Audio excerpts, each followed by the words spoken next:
आसामाव बीजेपी प्लासआ मोन 75 मासियाव देरहानायनि उनाव सरकार दानायनि थाखाय साखाफारा। मोनथाम हान्जानि बे सरकाराव थागोन बीजेपीनि सा 60, एजिपिनि सा 9 आरो इउपिपिएलनिफ्राय सा 6 एमएलएफोर। मख'जाथाव दि 2021 मायथाइनि बे गोदान सरकाराव बर'नि इउपिपिएल राजखान्थि हान्जाया मैखोम बिफाव लानायखौ नुनो मोन्दों। बिटिसिआव मोन 6 मासि लानानै देरहासार जानो हानाय इउपिपिएल राजखान्थि हान्जानि दैदेनगिरि प्रमद बर'आ किं मेकार हिसाबै बे खेबाव सिनायथि मोननो हादों। थांनाय समफोराव बिपिएफनि सरकाराव आसामाव बर'नि 3 केबिनेट मिनिस्टार मोननो हादोंमोन। बे खेबाव इउपिपिएल, बिजेपि आरो एजिपिनि जथाय सरकाराव मन्त्रि जानो हाथाव गोबां बर'नि दैदेनगिरिफोर मोननो हादों। बिथांमोना फारियै लरेन्स इस्लारि, गबिन्द बसुमतारी, इउजि ब्रह्म आरो बिश्वजित दैमारी। नाथाय बेनि सायाव दासिमबो रोखा जानो हाथ'वाखै।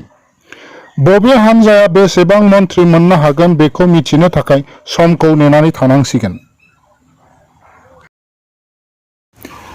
बिटिसिनि डिप्युटि चिफ गबिन्द बसुमतारीआ आसाम विधानसभा बिसायख'थियाव 60 गोनां अदालगुरि समस्तिनि बिपिएफनि गोहोगोरा मन्त्रि रिहन दैमारीखौ फेजेननानै देरहासार जानायनि उनाव लांदां जानानै थानाय डिप्युटि चिफ मासिखौ मोननो थाखाय दाबि दैखांदों हरिसिंगा समस्तिनि एमसिएलए बिथां सन्जय सरगेरिया। आसामखौ दैदेननाय सर्बानन्द सन'वालनि बिजेपि राजखान्थि हान्जाया गिबि मन्त्रि बिबानखौ लानानै बेले-बेजे थासारि।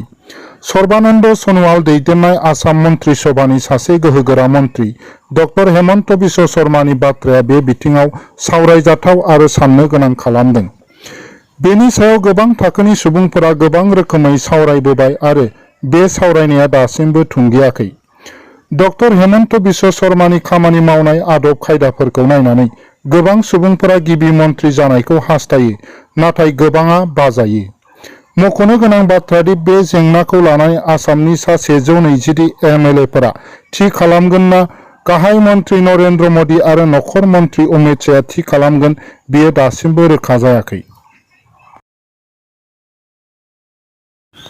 आसामनि गोख्रों बेरेखा राजखान्थि हान्जा कंग्रेसआ आसाम विधानसभा बिसायख'थियाव मोन 29 मासियावल' देरहानानै गाज्रियै जेननायनि थाखाय रिपुन बराया गावखौनो दायनिगिरि साननानै मिरु कंग्रेस कमिटिनि दैदेनगिरि सनिया गान्धीनो बिबान एंग्लायनाय लाइजाम दैथायहरदोंमोन। आसाम प्रदेश कंग्रेस कमिटिनि आफादगिरि रिपुन बरानि बिबान एंग्लायनाय बे लाइजामखौ नेवसिगारदों आसाम प्रदेश कंग्रेस कमिटिआ। लोगोसे रिपुन बरा बिथांखौ बिबान रुजुननानै गोख्रों बेरेखा हान्जा हिसाबै खामानि मावनांगौ होननानै बिथांनि लाइजामखौ नेवसियो।